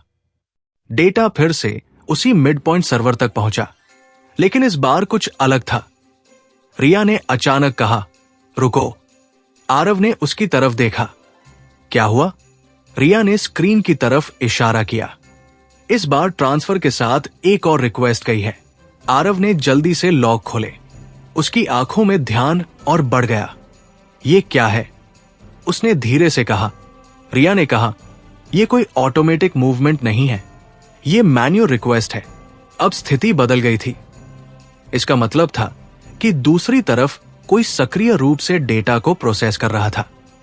यह केवल सिस्टम नहीं था, यह कोई इंसान था। आरव ने तुरंत ट्रैकिंग बढ़ाई। हम इसे फॉलो करेंगे। कुछ सेकंड के लिए स्क्रीन पर कई तेजी से बदलते हुए पॉइंट्स दिखे। डेटा एक जगह से दूसरी जगह शिफ्ट हो रहा था। रिया ने सांस रोके हुए कहा, यह बहुत तेजी से मूव कर रहा है। आरव ने कहा, क्योंकि वे हमें ट्रेस करने से रोकना चाहते हैं। लेकिन इस बार वे तैयार थे। रिया ने अचानक कहा, अगर हम इसे सीधे ट्रैक नहीं कर सकते तो क्या हम इसके पैटर्न को पकड़ सकते हैं? आरव ने उसकी तरफ देखा। एक्सप्लेन। रिया ने कहा, हर मूवमेंट में एक टाइम गैप होता है। अगर हम उन गैप्स को समझ लें तो हम अगला पॉइंट अनुमान लगा सकते हैं। आरव ने तुरंत डेटा को उस नजरिए से देखना शुरू किया। कुछ ही सेकंड में उसकी आंखों में एक चमक आई। तुम सही हो। रिया ने स्क्रीन की तरफ देखा। तो अगला पॉइंट? आरव ने एक लोकेशन मार्क की। यहां। कुछ सेकंड बाद डेटा सच में उसी दिशा में मूव हुआ। रिया ने धीरे से कहा, हम करीब आ रहे हैं। आरव ने कहा, बहुत करीब। लेकिन तभी स्क्रीन पर एक अजीब सा बदलाव हुआ। डेटा अचानक रुक गया। रिया ने चौंक कर कहा, क्या हुआ? आरव ने तुरंत लॉग्स चेक किए। उन्होंने कनेक्शन काट दिया। कमरे में एक पल के लिए सन्नाटा छा गया। रिया ने धीरे से कहा, क्या उन्हें पता चल गया? आरव ने कुछ सेकंड तक कुछ नहीं कहा। फिर उसने बहुत शांत स्वर में कहा, शायद, या शायद ये उनका तरीका है हमें परखने का। रिया ने उसकी तरफ देखा। मतलब? आरव ने कहा, वे देखना चाहते हैं कि हम कितना आगे जा सकते हैं। रिया ने गहरी सांस ली। तो ये अभी खत्म नहीं हुआ? आरव ने सिर हिलाया। नहीं, ये सिर्फ एक कदम था। रात गहराने लगी थी। दोनों खामोशी से बैठे थे, लेकिन उनके दिमाग पूरी तरह सक्रिय थे। रिया ने अपनी नोटबुक खोली और लिखा, दे आर टेस्टिंग अस। उसने पेन रखा और खिड़की की तरफ देखा। अब यह सिर्फ पीछा करने का खेल नहीं है, उसने कहा। आरव ने उसकी बात पूरी की। अब यह बराबरी की लड़ाई है। रिया ने हल्का सा सिर हिलाया। और हमें एक कदम आगे रहना होगा, आरव ने कहा, या कम से कम उन्हें यह महसूस कराना होगा कि हम एक कदम पीछे हैं। रिया ने हल्की मुस्कान दी, ताकि वे हमें आगे ले जाएं। कमरे में एक बार फिर वही गहरी शांति फैल गई। अब यह खेल और जटिल हो चुका था। दोनों तरफ दिमाग काम कर रहे थे। दोनों तरफ रणनीति बन रही थी। और दोनों को पता था, अब एक छोटी सी गलती भी सब कुछ खत्म कर सकती है। रात के उस ठहरे हुए सन्नाटे में, जहां हर आवाज साफ सुनाई देती है, रिया की उंगलियां नोटबुक के पन्ने पर धीरे धीरे चल रही थी। उसने जो आखिरी लाइन लिखी थी, दे आर टेस्टिंग अस, वो केवल एक नोट नहीं था, बल्कि पूरे खेल की दिशा का संकेत था। सामने स्क्रीन पर जमे हुए लॉग्स अब भी चमक रहे थे, जैसे किसी अधूरी कहानी के आखिरी शब्द हों, जो आगे बढ़ने से पहले सोचने को मजबूर करते हैं। आरव खिड़की के पास खड़ा था। बाहर शहर की लाइटें स्थिर थी, लेकिन उसके भीतर की सोच लगातार चल रही थी। उसने धीरे से कहा, अगर वे हमें परख रहे हैं तो इसका मतलब है कि हम उनके रडार पर आ चुके हैं। रिया ने सिर उठाया। और अगर हम रडार पर हैं तो अब हर चाल उनके हिसाब से भी चलेगी। आरव ने उसकी तरफ देखा। इसका मतलब यह भी है कि अब हमें उनकी उम्मीदों के खिलाफ चलना होगा। रिया ने पेन को मेज पर रखा और कुर्सी से टिक गई। तो हमें वही नहीं करना चाहिए जो वे सोच रहे हैं कि हम करेंगे। आरव ने हल्का सा सिर हिलाया। एग्जैक्टली। कुछ सेकंड तक दोनों चुप रहे। ये चुप्पी अब किसी उलझन की नहीं थी, बल्कि उस दिशा की थी जो धीरे धीरे साफ हो रही थी। रिया ने कहा, अगर वे चाहते हैं कि हम अगला कदम लें तो हमें रुक जाना चाहिए। आरव ने उसकी तरफ देखा। तुम कह रही हो कि हम कुछ न करें? रिया ने कहा, कम से कम कुछ समय के लिए, ताकि उन्हें लगे कि हमने ट्रेस खो दिया है। आरव ने इस विचार को कुछ पल तक सोचा। अगर उन्हें लगे कि हम रुक गए हैं तो वे अपनी अगली चाल खुद चलेंगे। रिया ने धीरे से कहा, और वही हमें मौका मिलेगा। ये एक नया दृष्टिकोण था। अब तक वे हर मूवमेंट को फॉलो कर रहे थे, लेकिन अब वे इंतजार करने की सोच रहे थे। ये जोखिम भरा था, लेकिन शायद यही सही था। सुबह होते होते उन्होंने फैसला कर लिया। अगले कुछ घंटों तक वे कोई एक्टिव ट्रैकिंग नहीं करेंगे। सिस्टम को उसी स्थिति में छोड़ दिया जाएगा जैसे कोई हार मान चुका हो। दिन धीरे धीरे आगे बढ़ा। ऑफिस में भी माहौल सामान्य दिखाया गया। मीटिंग्स हुई, सामान्य काम हुआ, और किसी को भी ये अंदाजा नहीं होने दिया गया कि पर्दे के पीछे क्या चल रहा है। रिया घर पर ही रही। उसने अपनी नोटबुक में पुराने पैटर्न्स को दोबारा देखा। उसने पिछले 3 दिनों की हर मूवमेंट को टाइमलाइन में रखा और एक बात पर ध्यान दिया। हर बार जब उन्होंने कोई नया कदम उठाया तो सामने से प्रतिक्रिया आई, लेकिन जब वे रुके तब क्या हुआ? उसने ये सवाल लिख लिया। शाम तक कोई नई गतिविधि नहीं हुई। रिया ने धीरे से कहा, वे इंतजार कर रहे हैं। आरव ने कहा, या फिर वे देख रहे हैं कि हम क्या करते हैं। रिया ने जवाब दिया, तो हमें कुछ ऐसा करना होगा जो उन्हें मजबूर करे। आरव ने उसकी तरफ देखा। जैसे? रिया कुछ सेकंड सोचती रही। फिर उसने कहा, अगर हम एक झूठी कमजोरी दिखाएं तो वे हमला करेंगे। आरव की आंखों में हल्की चमक आई। एक्सप्लेन। रिया ने कहा, हम एक ऐसा सिग्नल छोड़ेंगे जिससे लगे कि हमने सिस्टम में एक गलती की है। एक छोटा सा गैप, एक खुला दरवाजा। आरव ने धीरे से कहा, और वे उसे इस्तेमाल करेंगे। रिया ने सिर हिलाया, क्योंकि ऐसे मौके वे छोड़ते नहीं हैं। ये एक जोखिम भरी योजना थी। अगर वो गैप सच में गलत हाथों में चला गया तो नुकसान हो सकता था, लेकिन अगर सही तरीके से किया गया तो ये उन्हें अगले लेवल तक ले जा सकता था। रात तक उन्होंने वो गलती तैयार कर दी।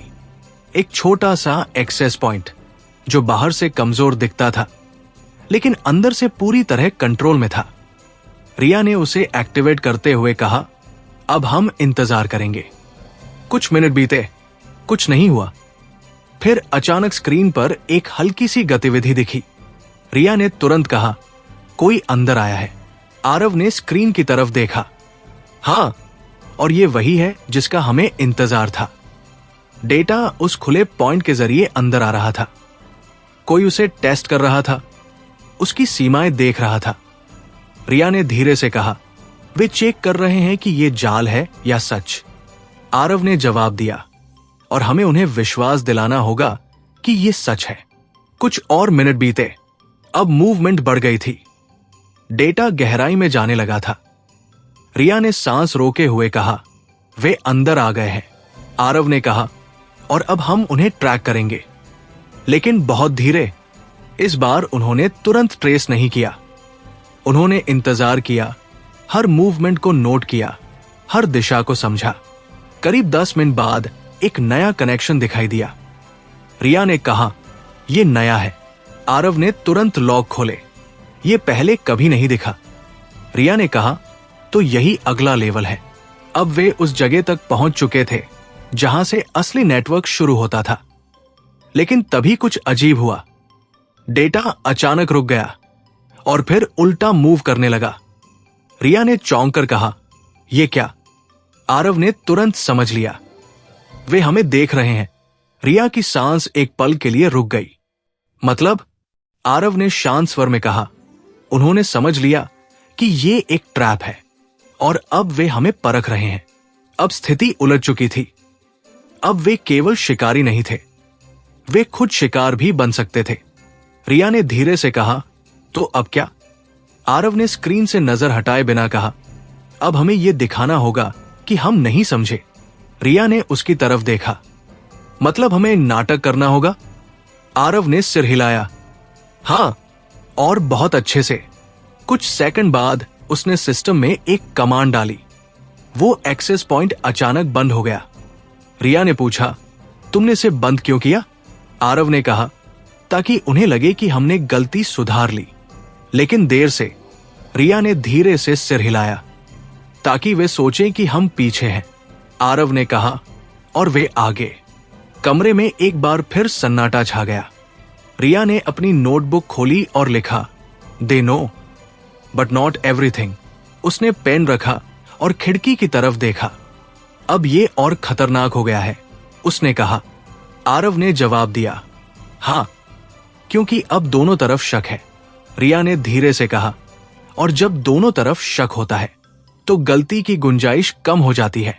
आरव ने उसकी तरफ देखा, और वही हमें फायदा देगा। रिया ने हल्की मुस्कान दी। अगर हम गलती न करें तो? कमरे में हल्की रोशनी थी, लेकिन माहौल गहरा था। अब यह खेल पूरी तरह बदल चुका था। अब कोई भी चाल सीधी नहीं थी।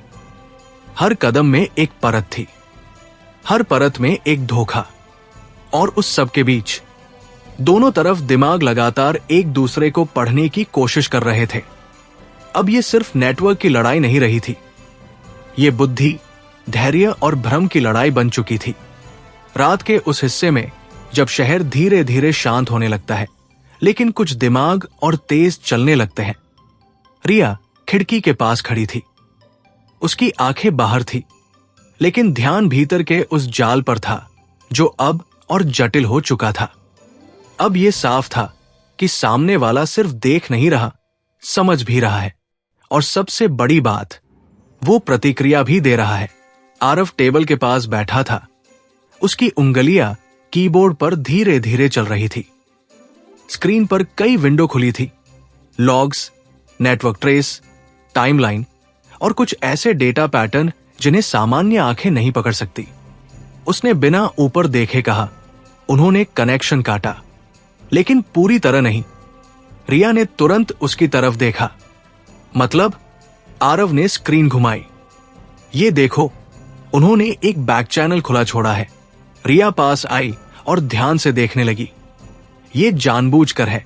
हां, आरव ने कहा, और इसका मतलब है कि वे चाहते हैं कि हम इसे देखें। रिया ने कुछ सेकंड सोचा, तो ये भी एक जाल हो सकता है। आरव ने सिर हिलाया, या एक निमंत्रण। कमरे में कुछ पल के लिए खामोशी छा गई। ये वही मोड़ था जहां हर फैसला दो धार वाला होता है। अगर वे आगे बढ़ते हैं तो ये जाल हो सकता है, अगर रुकते हैं तो मौका हाथ से निकल सकता है। रिया ने धीरे से कहा, अगर ये जाल है तो हमें उसमें जाना चाहिए, लेकिन अपने तरीके से। आरव ने उसकी तरफ देखा। एक्सप्लेन। रिया ने नोटबुक उठाई और जल्दी से एक स्केच बनाया।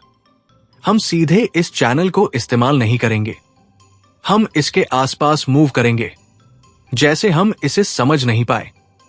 आरव ने ध्यान से उसकी बात सुनी, ताकि उन्हें लगे कि हम अभी भी खोज में हैं।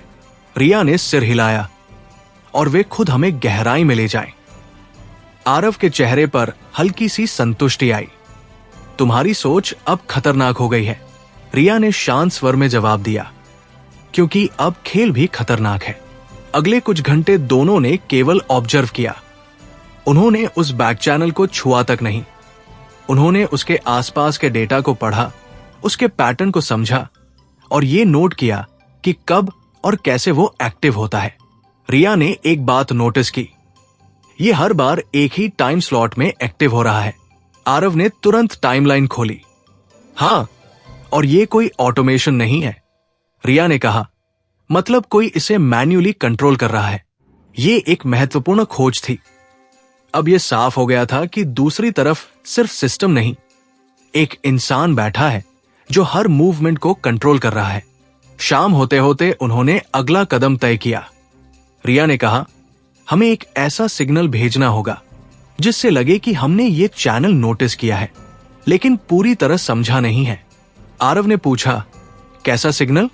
रिया ने कहा, एक अधूरा एक्सेस, एक ऐसा प्रयास जो सफल नहीं होता। आरव ने कुछ सेकंड सोचा, फिर कहा, ताकि वे हमें गाइड करें। रिया ने हल्की मुस्कान के साथ कहा, एग्जैक्टली।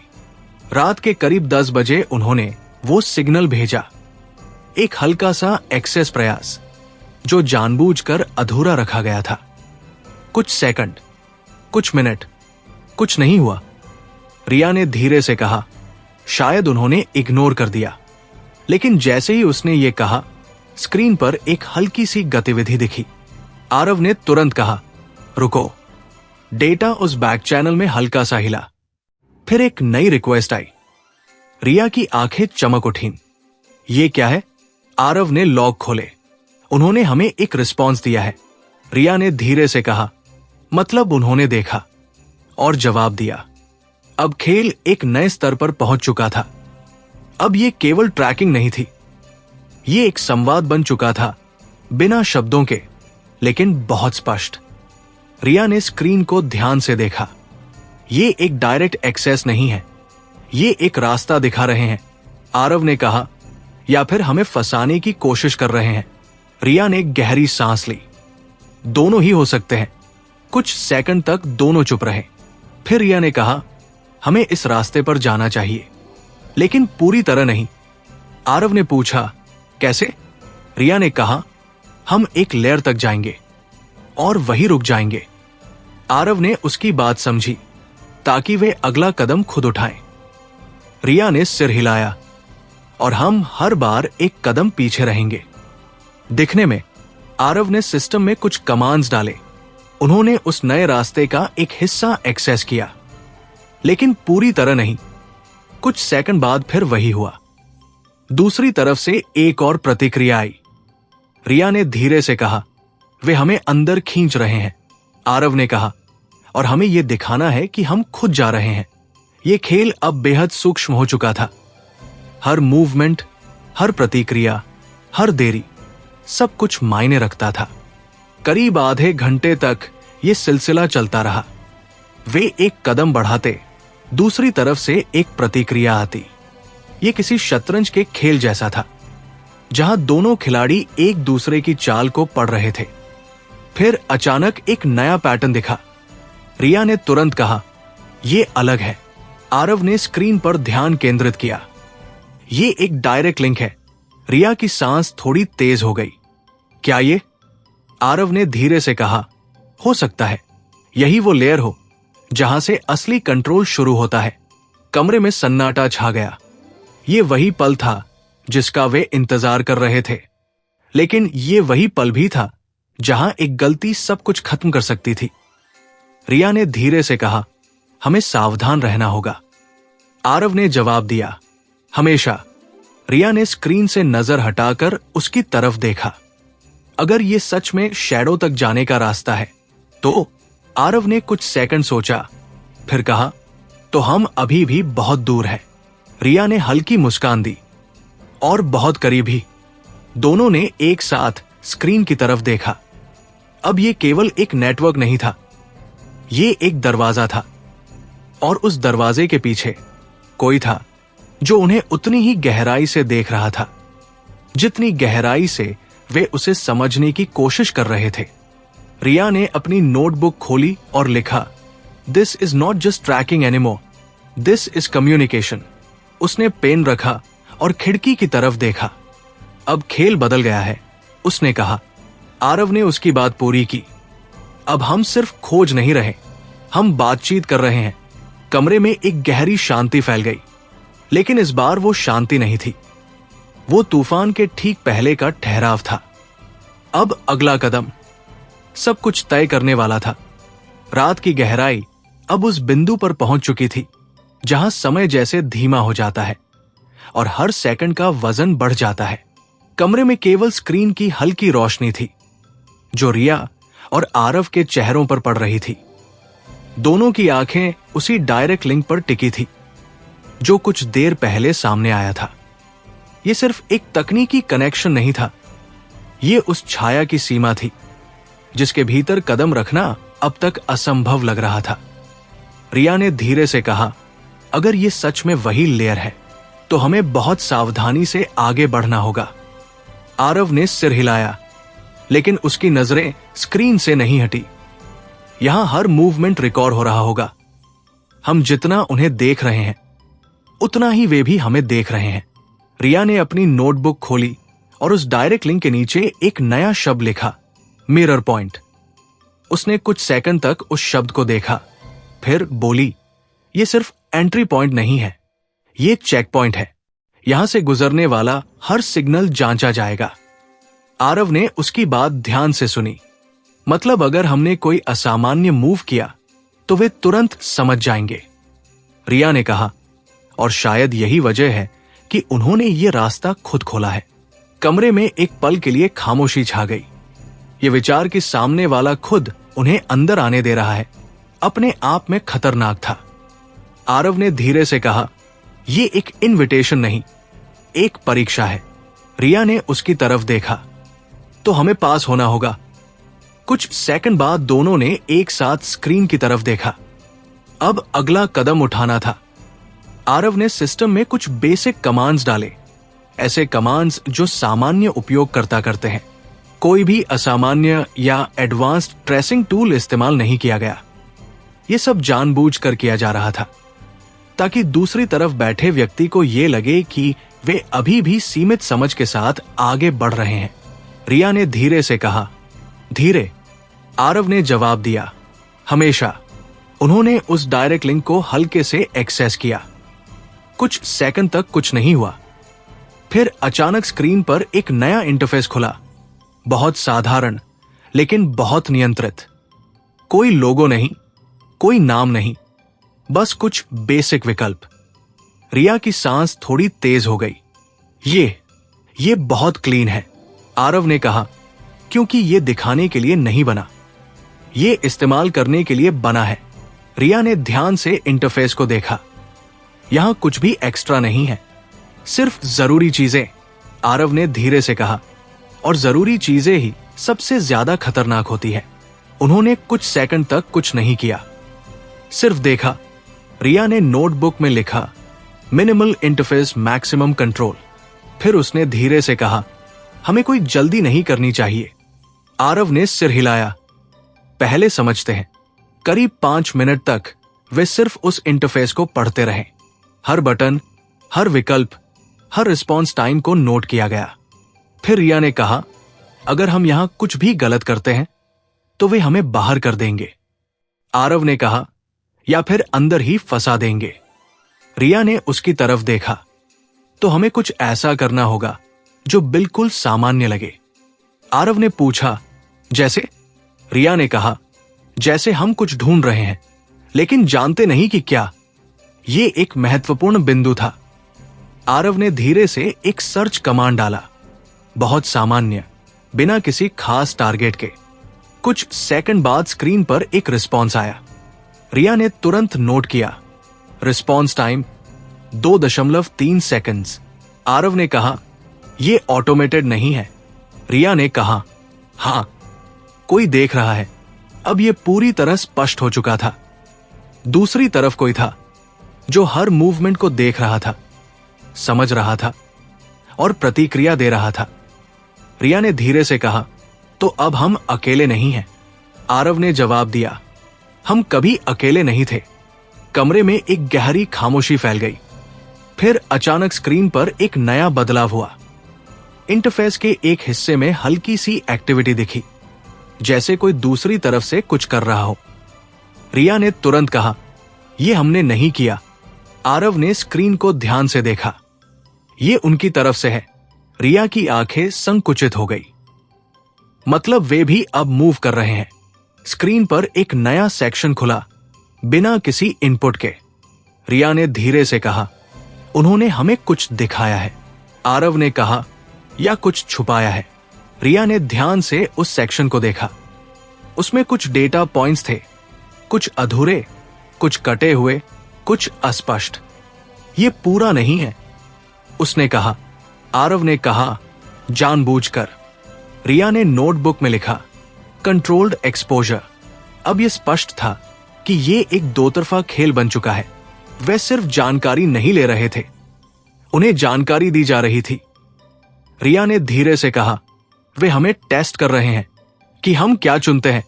आरव ने उसकी तरफ देखा, और हम क्या चुनेंगे? रिया ने कुछ सेकंड सोचा, फिर कहा, कुछ भी नहीं। आरव ने हल्की मुस्कान दी। इंटरेस्टिंग, रिया ने समझाया। अगर हम कुछ चुनते हैं तो वे समझ जाएंगे कि हम किस दिशा में जा रहे हैं, लेकिन अगर हम कुछ नहीं करते तो वे हमें और दिखाएंगे। आरव ने सिर हिलाया ताकि हमें आगे खींच सके। रिया ने कहा, और वही हमें मौका मिलेगा। कुछ सेकंड बाद उन्होंने कोई प्रतिक्रिया नहीं दी। स्क्रीन कुछ देर तक स्थिर रही। फिर एक और बदलाव। इस बार एक और डेटा सेक्शन खुला। रिया ने धीरे से कहा, वे हमें और दे रहे हैं। आरव ने कहा, क्योंकि उन्हें लगता है कि हम अभी भी खोज में हैं। रिया ने स्क्रीन को ध्यान से देखा। अब पैटर्न साफ होने लगा था। यह सीधा रास्ता नहीं है, उसने कहा। आरव ने पूछा, मतलब? रिया ने कहा, यह एक भूल भुलैया है। हर लेयर हमें कहीं और ले जा रही है। आरव ने गहरी सांस ली। और असली रास्ता कहीं बीच में छिपा है। रिया ने उसकी तरफ देखा। तो हमें भूल भुलैया को नहीं, उसके डिजाइन को समझना होगा। यह विचार खेल को एक नई दिशा में ले गया। अब वे सिर्फ रास्ते नहीं देख रहे थे, वे ये समझने की कोशिश कर रहे थे कि रास्ते बनाए कैसे गए हैं। करीब आधे घंटे तक यह सिलसिला चलता रहा। वे कुछ नहीं करते और दूसरी तरफ से थोड़ा थोड़ा डेटा खुलता जाता। ये एक मनोवैज्ञानिक खेल था। रिया ने धीरे से कहा, वे हमें विश्वास दिला रहे हैं कि हम नियंत्रण में हैं। आरव ने उसकी बात पूरी की, जबकि असल में वे हमें गाइड कर रहे हैं। रिया ने नोटबुक में लिखा, फॉल्स कंट्रोल। फिर उसने पेन रखा और खिड़की की तरफ देखा। अगर हम इस भ्रम में आ गए कि हम जीत रहे हैं तो हम हार जाएंगे। आरव ने उसकी तरफ देखा। तो हमें ये याद रखना होगा कि हम अभी भी अंदर नहीं पहुंचे हैं। रिया ने सिर हिलाया। हम अभी भी बाहर ही हैं, बस दरवाजे के पास। कमरे में एक गहरी शांति छा गई। स्क्रीन अब भी चल रही थी, डेटा अब भी खुल रहा था, लेकिन अब दोनों की नजरें बदल चुकी थी। वे अब सिर्फ देख नहीं रहे थे, वे समझ रहे थे। और शायद दूसरी तरफ बैठा वो व्यक्ति भी यही कर रहा था। रिया ने धीरे से कहा, अब ये सिर्फ सिस्टम की लड़ाई नहीं रही। आरव ने उसकी बात पूरी की, ये दिमाग की लड़ाई है। रिया ने हल्की मुस्कान दी, लेकिन उसमें गंभीरता थी। और इस बार गलती की कोई जगह नहीं है। कमरे में वही सन्नाटा लौट आया, लेकिन इस बार उस सन्नाटे में दो दिमाग आमने सामने खड़े थे। रात अब उस मुकाम पर पहुंच चुकी थी जहां नींद एक विकल्प नहीं, बल्कि एक भूली हुई आदत लगने लगती है। कमरे में सिर्फ स्क्रीन की नीली रोशनी थी, और उसी रोशनी में रिया और आरव के चेहरे गंभीरता से चमक रहे थे। सामने वही इंटरफेस खुला था जहां से अब तक कई परतें धीरे धीरे सामने आई थी। ये जगह अब किसी डिजिटल स्पेस से ज्यादा एक मानसिक युद्ध क्षेत्र बन चुकी थी। रिया ने अपनी नोटबुक बंद कर दी। इस बार उसने कुछ नहीं लिखा, वो सिर्फ स्क्रीन को देख रही थी, जैसे अब शब्दों से ज्यादा उसे अपने दिमाग की आवाज पर भरोसा हो। उसने धीमे स्वर में कहा, वे हमें जितना दिखा रहे हैं उससे ज्यादा छुपा रहे हैं। आरव ने सिर हल्का सा झुकाया, और जो छुपा है वही असली है। रिया ने उसकी तरफ देखा। तो अब हमें वो देखना होगा जो दिखाई नहीं दे रहा। यह वाक्य हवा में कुछ सेकंड तक ठहरा रहा। यह कोई सामान्य सोच नहीं थी, बल्कि उस स्तर की समझ थी जहां खेल के नियम बदल जाते हैं। आरव ने धीरे धीरे सिस्टम में कुछ नए लॉग्स खोले। उसने अब तक जो डेटा आया था उसे अलग नजरिए से देखना शुरू किया। अब वो केवल ये नहीं देख रहा था कि क्या सामने है, बल्कि ये देख रहा था कि क्या गायब है। रिया ने उसकी स्क्रीन की तरफ इशारा किया। यहां, ये गैप देखो। आरव ने ध्यान से देखा। ये सेक्शन खाली है। रिया ने कहा, खाली नहीं, छुपाया गया है। आरव की आंखों में एक हल्की चमक आई। तो यही असली दरवाजा हो सकता है। रिया ने सिर हिलाया। और यही वजह है कि उन्होंने इसे सीधे नहीं दिखाया। अब तक वे जो देख रहे थे वो एक नियंत्रित प्रस्तुति थी, लेकिन जो नहीं दिखाया गया था वही असली रास्ता हो सकता था। आरव ने धीरे से कहा, अगर हम सीधे इसे एक्सेस करने की कोशिश करेंगे तो वे तुरंत समझ जाएंगे। रिया ने जवाब दिया, तो हमें इसे एक्सेस नहीं करना चाहिए, हमें इसे खोजने का नाटक करना चाहिए। आरव ने उसकी तरफ देखा। तुम फिर से वही कर रही हो। रिया ने हल्की मुस्कान दी, क्योंकि वही काम कर रहा है। कुछ सेकंड बाद दोनों ने एक नई रणनीति तय की। वे उस गैप को सीधे छूने की बजाय उसके आसपास मूव करेंगे। ऐसे कमांड्स देंगे जो सामान्य खोज का हिस्सा लगे, लेकिन धीरे धीरे उसी दिशा में जाएं। आरव ने सिस्टम में कुछ हल्के सर्च पैटर्न डाले, बिना किसी स्पष्ट लक्ष्य के, लेकिन एक दिशा में बढ़ते हुए। रिया ने स्क्रीन को ध्यान से देखा। धीरे आरव ने कहा, हमेशा। कुछ मिनट बीते, फिर एक हल्की सी प्रतिक्रिया। रिया ने तुरंत नोट किया। उन्होंने इसे नोटिस किया है। आरव ने कहा, और अभी तक रोका नहीं है। रिया ने धीरे से कहा, मतलब हम सही दिशा में हैं। अब खेल और सूक्ष्म हो गया था। हर मूवमेंट अब केवल डेटा नहीं था, बल्कि एक संकेत था, एक संवाद का हिस्सा। करीब 10 मिनट बाद एक नया बदलाव दिखा। वही खाली सेक्शन अब पूरी तरह खाली नहीं था। उसमें एक हल्की सी संरचना दिखाई देने लगी, जैसे कोई पर्दा थोड़ा सा हटाया गया हो। रिया की सांस थोड़ी तेज हो गई। उन्होंने इसे खोला है। आरव ने कहा, यह हमें दिखाया है कि यह मौजूद है। रिया ने स्क्रीन को गौर से देखा। यह एक हिडन लेयर है, आरव ने कहा, और शायद सबसे महत्वपूर्ण। कुछ सेकंड तक दोनों चुप रहे। फिर रिया ने धीरे से कहा, अगर ये वही है जो हम सोच रहे हैं, तो हमें अब और सावधान रहना होगा। आरव ने सिर हिलाया। अब हर कदम 2 बार सोचना होगा। रिया ने अपनी नोटबुक फिर से खोली और लिखा, हिडन लेयर रील कंट्रोल। उसने पेन रखा और स्क्रीन की तरफ देखा। हमें इसे तुरंत एक्सेस नहीं करना चाहिए, उसने कहा। आरव ने पूछा, क्यों? रिया ने जवाब दिया, क्योंकि वे यही चाहते होंगे। अगर हम सीधे इसमें घुसते हैं तो ये उनका जाल भी हो सकता है। आरव ने कुछ सेकंड सोचा, तो हम क्या करें? रिया ने कहा, हम इसे इग्नोर करेंगे। आरव ने हल्की मुस्कान दी, ताकि वे हमें और दिखाएं।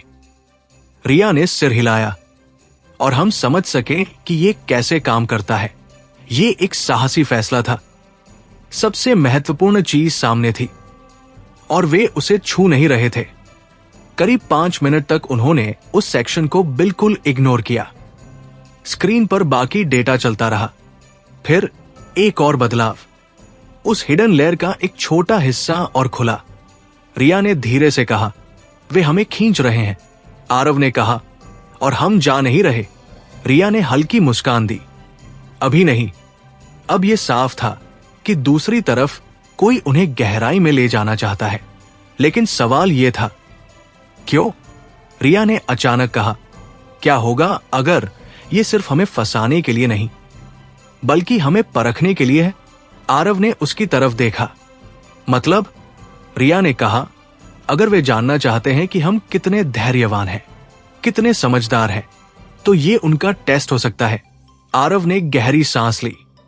और अगर हम ये टेस्ट पास कर लेते हैं, रिया ने उसकी बात पूरी की, तो वे हमें और अंदर आने देंगे। कमरे में एक गहरी खामोशी छा गई। अब ये केवल तकनीकी खेल नहीं था, ये एक मानसिक परीक्षा बन चुकी थी। रिया ने स्क्रीन से नजर हटाकर कहा, हमें खुद को साबित करना होगा। आरव ने पूछा, किसके सामने? रिया ने धीरे से कहा, उसके सामने, जो छाया में बैठा है। यह पहली बार था जब दोनों ने बिना नाम लिए उस असली खिलाड़ी को स्वीकार किया। अब यह स्पष्ट था, शैडो केवल छुपा नहीं है, वो देख रहा है, समझ रहा है और चुन रहा है। करीब आधे घंटे तक उन्होंने कोई सीधा कदम नहीं उठाया। वे केवल देखते रहे, नोट करते रहे, समझते रहे और हर बार थोड़ा थोड़ा पर्दा हटता गया। रिया ने अपनी नोटबुक में आखिरी लाइन लिखी, we are not just entering the system, we are being allowed in. उसने पेन रखा और खिड़की की तरफ देखा। बाहर शहर शांत था, लेकिन उसके भीतर एक तूफान चल रहा था। अब ये हमारी खोज नहीं रही, उसने कहा। आरव ने उसकी तरफ देखा। रिया ने आगे कहा, अब ये उनका चुनाव है कि वे हमें कितना अंदर आने देंगे। आरव ने धीरे से सिर हिलाया, और हमें यह तय करना होगा कि हम कितना अंदर जाना चाहते हैं। रिया ने हल्की मुस्कान दी, लेकिन उसकी आंखों में गंभीरता थी। क्योंकि जितना अंदर जाएंगे, उसने कहा, उतना वापस आना मुश्किल होगा। कमरे में एक बार फिर सन्नाटा फैल गया।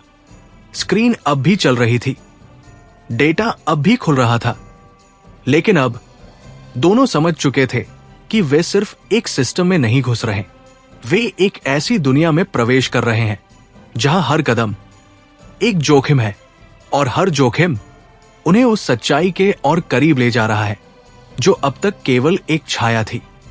तो दोस्तों, यह था आज का एपिसोड। आशा करता हूँ कि आपको हमारी कहानी पसंद आई होगी। यदि आपको हमारी यह कहानी अच्छी लग रही है और आप आगे के नए एपिसोड सुनना चाहते हैं, तो हमारे चैनल को सब्सक्राइब करें और बेल आइकन दबाकर ऑल विकल्प पर क्लिक करें, ताकि आपको हमारे नए अपलोड किए गए एपिसोड की नोटिफिकेशन मिलती रहे। इस वीडियो को लाइक करना न भूलें और इसे अपने परिवार व दोस्तों के साथ ज़रूर शेयर करें। धन्यवाद।